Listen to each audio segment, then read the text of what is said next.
कि क्या वजह है कि मोदी जी सभी देश के बड़े जो टॉप लीडर्स हैं, उनके साथ उनके रिश्ते बहुत अच्छे माने जाते हैं। ट्रंप साहब के साथ तो बहुत ही प्रगाढ़ माने जाते हैं। फिर ये हो क्यों रहा है? क्यों ऐसा हो रहा है? आपको क्या लगता है?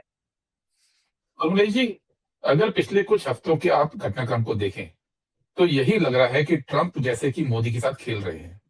वो भारत के ऊपर कठोर कदम उठाते हैं, वो भारत के ऊपर लगातार दबाव की राजनीति पे हैं, लेकिन एक आध लाइन एक आध ट्वीट मोदी की तारीफ में कर देते हैं। और जैसे ही मोदी जी की तारीफ होती है, मोदी जी का पूरा इकोसिस्टम, सारे भक्तगण, सारी सरकार, सारा मीडिया वाह भाई में लग जाता है, देखिए मोदी जी का ट्रंप के साथ क्या रिश्ता अच्छा हो गया। और ठीक उसी समय जैसे ही मोदी का ये ऑरा बनना शुरू होता है, वो फिर एक कदम उठा देते हैं। तो ये इसको कहते हैं जैसे चूहे बिल्ली का खेल की तरह होता है ना, टॉम एंड जेरी का खेल। ट्रंप भारत जैसे बड़े देश के प्रधानमंत्री के साथ खेल खेल रहे हैं, और इस खेल खेलते हुए नरेंद्र मोदी भारत की हितों की रक्षा नहीं कर पा रहे हैं, क्योंकि ट्रंप ने शायद ये भांप लिया कि नरेंद्र मोदी की पूरी राजनीति, पूरी की पूरी विदेश नीति केवल और केवल अपनी छवि बनाने के लिए थी।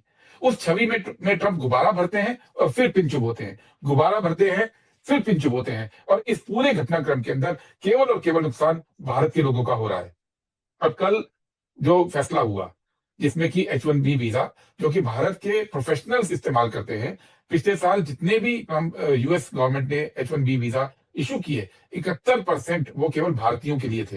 हाँ। और आपने उसकी फीस 4,500 से बढ़ाकर लगभग 90 लाख रुपए कर दी। जब 90 लाख रुपए आप फीस कर रहे हैं, तो ये तय बात है कि आप नहीं चाहते कि भारत के प्रोफेशनल अमेरिका जाएं। और पूरे भक्तगण, पूरी उनकी इकोसिस्टम आज सुबह से ट्विटर पर यह समझाने में लगी थी कि देखिए इसमें भी भारत का भला हो जाएगा। पूरे के पूरे ये स्पिन देने की कोशिश हो रही थी कि अब तो हमारे लोगों की मजबूरी नहीं रहेगी अमेरिका जाने की। जो हमारे आईटी के प्रोफेशनल्स हैं वो भारत में काम करेंगे, भारत में मौका आ गया है, भारत में अब आईटी इंडस्ट्री फलेगी फूलेगी। वो ये भूल रहे हैं कि एक तरफ अगर इतना ही अच्छा कदम था, तो मोदी पिछले कुछ समय से H1B वीजा के शर्तों को और आसान बनाने के लिए क्यों लगे थे? क्या नरेंद्र मोदी भारत की इंडस्ट्री के खिलाफ काम कर रहे थे?